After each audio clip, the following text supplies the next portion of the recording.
Good morning. Today I'd read to you a children's book entitled Tear Soup, and it's by Pat Schwiebert and Duck DeClaim. And this is a story about sorrow. There once was an old and somewhat wise woman whom everyone called Grandy. She just suffered a big loss in her life. Pops, her husband, suffered the same loss, but in his own way. This is the story of how Grandy faced her loss by setting out to make tear soup. For many years, the custom of making tear soup had been forgotten. As people's lives became more rushed, they found it easier to pull soup in a can from the shelf and heat it on the stove. But several years ago, Grandy got a taste of a well-seasoned tear soup. One of her friends made it from scratch after her child died. As soon as Grandy tasted the rich flavor of that carefully made soup, she promised herself never again to assume that quicker was better. Because of her great loss, Grandy knew this time her recipe for tear soup would call for a big pot. With a big pot, she would have plenty of room for all the memories, all the misgivings, all the feelings, and all the tears she needed to stew in the pot over time. She put on her apron because she knew it would get messy. It seems that grief is never clean. People feel misunderstood, feelings get hurt, and wrong assumptions are made all over the place. To make matters worse, grief always takes longer to cook than anyone wants it to. And then Grandy started to cry. At first, she sobbed. Sometimes she wept quietly, and sometimes when she was in a safe place where no one could hear her, she even wailed. Grandy knew that she had to make much of this part of the soup alone. She learned from past experiences that most people don't like being around tears. Her friends would worry if they knew just how many tears Grandy's recipe called for this time. So the old and somewhat wise woman reflected on her own special recipe as she looked down into the large, overflowing pot of memories. It was a task she would repeat many times during the next few months. Grandy winced when she took a sip of the broth. All she could taste was salt from her teardrops. It tasted bitter, but she knew this was where she had to start. And for now, it was the only thing on her menu. There were things that Grandy never wanted to forget.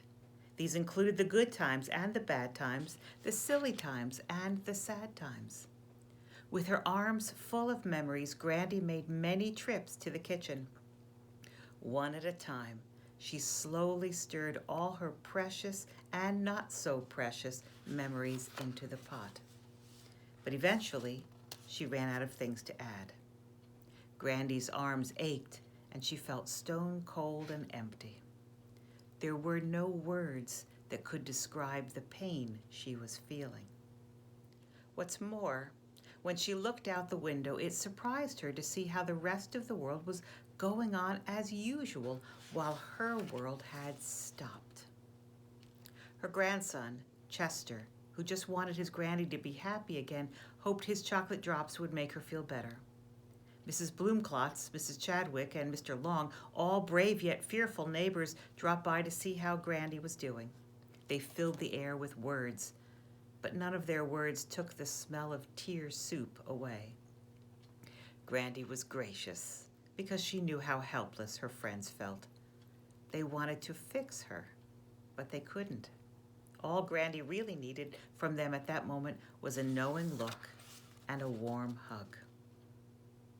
There were also days when Grandy hungered for a thoughtful ear. Sometimes she would ask total strangers, "Care to join me in a bowl of tear soup?" "No thanks," most would reply. "I don't have time for tear soup today." Even some of Grandy's friends hurried past her house and pretended not to notice the aroma of tear soup coming from her open door. Grandy found that most people can tolerate only a cup of someone else's tear soup. The giant bowl where Grandy could repeatedly share her sadness in great detail was left for a few willing friends. I'm here, Midge cried. I got here as fast as I could, and I'll be here whenever you need me. What a tragedy. I'm so sorry you're having to make such a big pot of soup. Oh, what a relief. Grandy knew she didn't have to be careful what she said around Midge. Midge wouldn't try to talk her out of anything she was feeling. And Grandy could even laugh and not worry that Midge would assume that Grandy was over her grief. Sorry I couldn't get here sooner, said Midge. No problem, replied Grandy. I've had plenty of help, but most of these friends will be history pretty soon. They'll be over my tragedy long before I am, but I know you'll still be around. I don't know what to say, but I'll be glad to listen, Midge said tenderly. Come on, tell me all about it while we make some bread to go along with your soup. These two friends, who had shared 1,000 laughs and just as many tears, pounded at the bread dough together. I feel like I'm unraveling, Grandy cried. I'm mad, I'm confused, I can't make any decisions, nobody can make me feel good, I'm a mess. I just didn't realize it would be this hard. Why don't we go for a walk while we wait for the bread to rise, Midge suggested. I know exercise is supposed to help me, but I feel like I have concrete blocks strapped to my legs. We'd better not go too far or you'll have to carry me home, moaned Grandy. Ms. Cries-a-Lot called and reminded Grandy that she'd been making tear soup for years and would be more than glad to come right over and show her how to make it the correct way. Thanks, but no, said Grandy. This pot has my name on it. Grandy knew better than to let Ms. Cries-a-Lot or anyone else tell her what she should do to get through this terrible loss. Next, her recipe called for some comfort food. For Grandy, this meant mashed potatoes or ice cream. Comfort food always makes you feel better, at least for a little while. It gets past that big lump in your throat when other foods can't. I think it needs some chocolate, too. After all, it was her soup. Grandy kept attending worship even though she was mad at God. Sometimes she yelled at God and asked why this happened. And sometimes she demanded to know where God was when she was feeling all alone. Still, Grandy trusted God, but she didn't understand God. She sensed that people believed that if she really had faith, she'd be spared deep sorrow, anger, loneliness. Grandy kept reminding herself to be grateful for all the emotions God had given her. On some afternoons, people would ask questions like, "Is it soup yet?" Or, "How long is it going to take? You've been at this for over a month now. It's time to get out of the kitchen." Grandy fumed at the caller's advice. Grandy looked forward to getting the mail each day. She dreaded the day when no more sympathy cards would come. When she was alone and needed to think, she found it helpful to keep notes on her soup making. Thank goodness Grandy and Pops had been married a long time. They already knew each other's tear soup would be different. Secretly, Grandy wished Pops would put more flavoring in his soup, but he doesn't want to, and he's perfectly content to dine alone and sip his own soup. Making tear soup is hard work. Sometimes it was all she could think about. Even the things Grandy used to love to do, she didn't have the energy for, nor did she care about anymore. Some of Grandy's friends over the years had not tended to their tear soup. Their soup boiled over and the pot scorched. What a mess. It took them a long time to clean up their pots and start over. The smell of burnt soup still lingers in some of their homes. Grandy knew there were times when she needed to take a break from her soup making. Even though it was hard to do, she forced herself to get away. Grandy heard that a neighbor was having to take her turn in the kitchen. Some people thought that the neighbor was eating too much tear soup. So Grandy, being an old and somewhat wise woman, called and invited her to a special soup gathering where it's not bad manners to cry in your soup or have second helpings. Soon, the thoughtful cook sat at Grandy's table and discussed the process of making tear soup.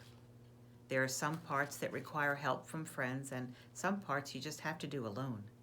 They shared stories about soup making that they wouldn't dare tell anyone else for fear of being judged a bad cook. They all laughed knowingly when Grandy remarked how on days when she was daydreaming while driving, she was glad that the car seemed to know where she wanted to go.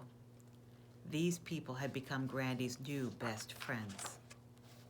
One day, as Grandy and Chester were going for a drive, Chester asked, "Mom says you've been making tear soup. What does it mean?"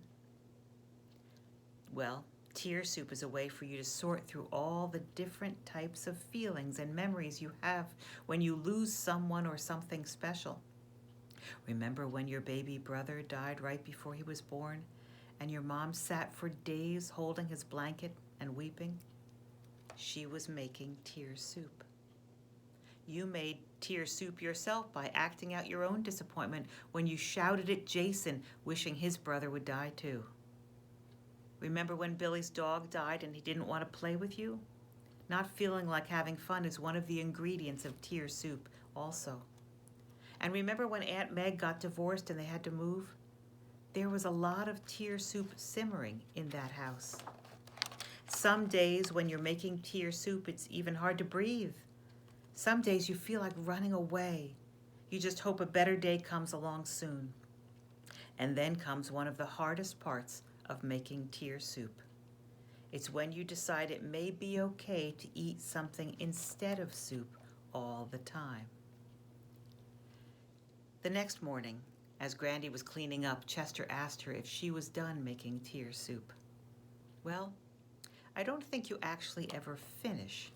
The hard work of making this batch of soup is almost done, though I'll put the rest in the freezer and I'll pull it out from time to time to have a little taste." "So what else have you learned from making tear soup, Grandy?" "I've learned that grief, like a pot of soup, changes the longer it simmers and the more things you put into it. I've learned that sometimes people say unkind things, but they don't really mean to hurt you. And most importantly, I've learned that there is something deep down inside all of us ready to help us survive the things we think we can't survive." "Grandy, you know so much. What will I do after you die?" "Don't worry," Grandy said. "I'll leave you my recipe for tear soup." Friends, as you go into this day, know that God is with you.